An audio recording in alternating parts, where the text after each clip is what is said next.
The FNAF 2 movie has finally explained multiple questions that FNAF fans have had for years concerning the in-game canon timeline. Things like, what did the FNAF 4 box mean? Was Vanessa another kidnap victim as well as Michael Afton? And much, much more. We're going to be talking about all of these things today. By the way, guys, this is my friend JJ from JJ Dynamic. Go check out his channel. I invited him out to come and see the FNAF 2 movie.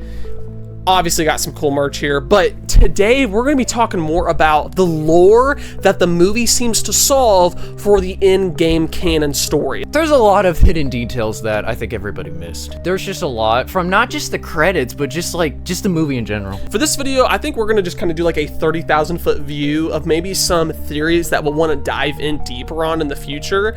But I think at this point, we just want to get those theories out there. These are just some things fresh off our minds from literally just right now coming back from the theater. And again, something that Scott Cawthon's obviously told us is like, obviously like the books aren't canon and the movie's not canon, but we can use elements from the books in the movie to help explain the in-game canon story.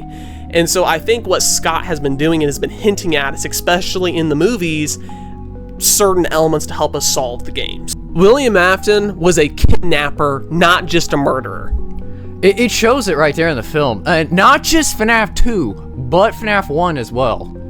We don't really know what happened to Garrett. And I think another element is Vanessa herself. What if Vanessa actually isn't William Afton's biological daughter, but was actually a kidnap victim who was brainwashed? Not just Vanessa and Garrett, but I really think also Michael and Elizabeth as well. For starters, if you look at the scene from FNAF 1 where William Afton is kidnapping Garrett, number one, you know, there's no proof there that he could have killed him because number one, he's not in a spring Bonnie suit and he's nowhere near the pizzeria. He's literally at a camp. He drove way out somewhere to literally kidnap someone. That's what they literally refer to as in the movie. He was taken. He was kidnapped. Yeah. And Vanessa could be another one of the kidnapped victims and who was brainwashed, which is why, you know, William Afton in the FNAF 2 movie is saying stuff like, you know, you're my favorite one, you all each have a purpose. Same thing with what now, as revealed in the movie, Michael Afton saying, you know, he's always going to own us, we each have a purpose. It really makes a lot of sense for all of William Afton's children to be kidnapped victims. And, I mean, what else do we not see? We don't see any hinting of William Afton ever being married. Right. There is that one theory that Ballora is supposed to be like kind of like a representative to his wife, but there's really no evidence to back that up, however. And there's nothing about his wife. I think the Ballora theory is just like fans trying to like make up an idea that he's married and has a wife, and really you don't have to look at it that way. One thing that I also thought was interesting in the movie was the very beginning scene that takes place in 1982 at the first Freddy Fazbear's Pizza location. We see Charlie, or Charlotte, looking in the distance and seeing Spring Bonnie grab a kid and pull them in the back room. But when Charlotte goes to investigate, the kid's not dead. The kid just was simply knocked out. Wouldn't it have made more sense for Scott or whoever was writing the story to actually have the kid be murdered, like we all thought William Afton would be doing, instead of just this knocked out kid who, you know, Charlotte picks up and eventually Spring Bonnie or William Afton stabs her from behind because he doesn't want people to figure out what he's doing. And then two, Vanessa grabbed Charlotte and was like, wait, don't go in there. Like, again, just hinting to this really weird fact of William Afton was involved in a lot of kidnapping. She just didn't want another sister. Something else that kind of actually backs up this theory is at the scene where Vanessa is, you know, Mike gives her the idea to go into her dreams and try and fight it off. Yeah. Well, at that scene when she's setting up, she sets down 4 relics, one being marbles, a book, a mirror, and the Garrett's airplane. Yeah. And how else was she supposed to? I mean, you're not just gonna kill children and then tell your daughter, here you go, take it, it's all yours. That doesn't make any sense. And also the number of items there were 4 items, not 5 for like the 5 dead children that William Afton actually murdered. It makes more sense for like the plane to be Garrett's, maybe the mirror being Vanessa's, the book being Michael Afton's, and the marbles being Elizabeth Afton's.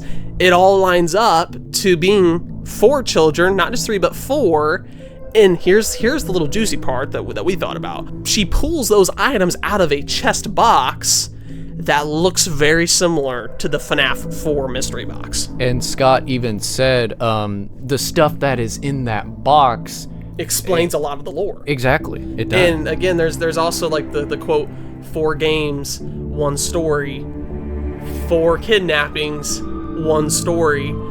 That could be a big part to help us explain the lore in a lot of different areas. You know, there's a lot of things that kind of explain the FNAF 2 lore. Not just the fact that there's a lot of new crazy stuff with Marionette. It also explains what how the FNAF 2 animatronics move around. The way the movie explains how the toy animatronics are basically aggressive and haunted is actually the spirit of Charlotte, or the Marionette, controlling them wirelessly to basically be aggressive towards adults, which is literally mentioned by Phone Guy in FNAF 2 by saying that the toys seem to act just fine around children, but around the adults, they just stare.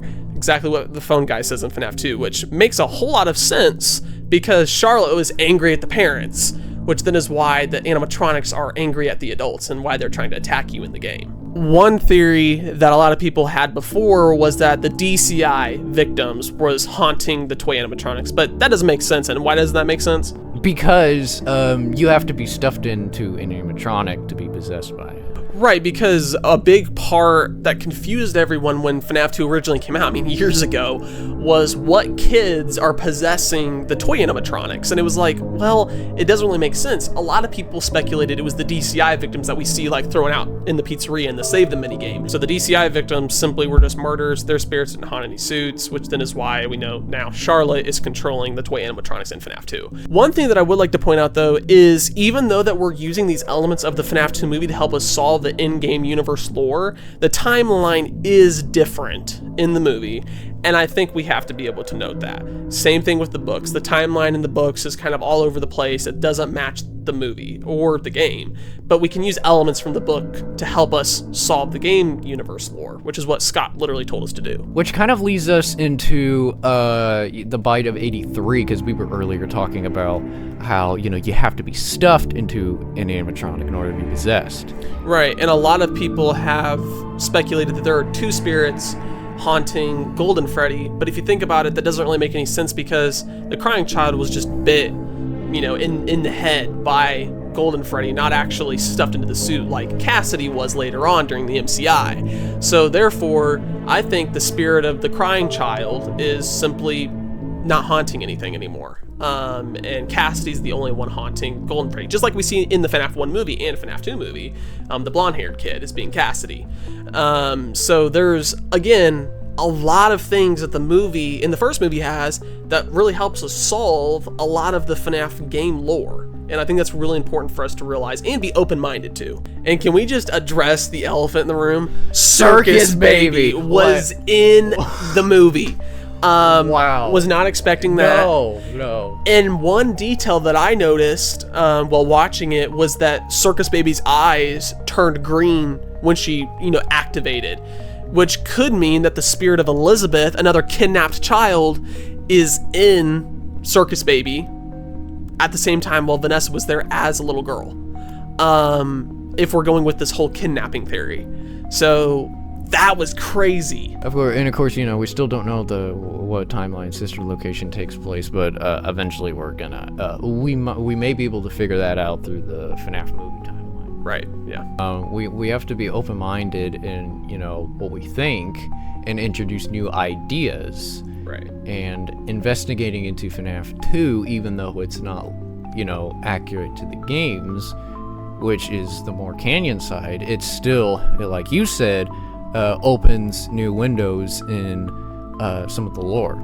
And also just William Afton's story in general and how he went from now being more of a kidnapper to a serial killer who actually murdered people. And I think that's just, again, showing more the steps that William Afton took in his life and the decisions that he made. He was a kidnapper, you know, a killer, and then Springtrap eventually. But I think a lot of that helps us come to grips with a lot of different things throughout the game. He wasn't married. In the movies, we see him kidnapping people and so forth and so on.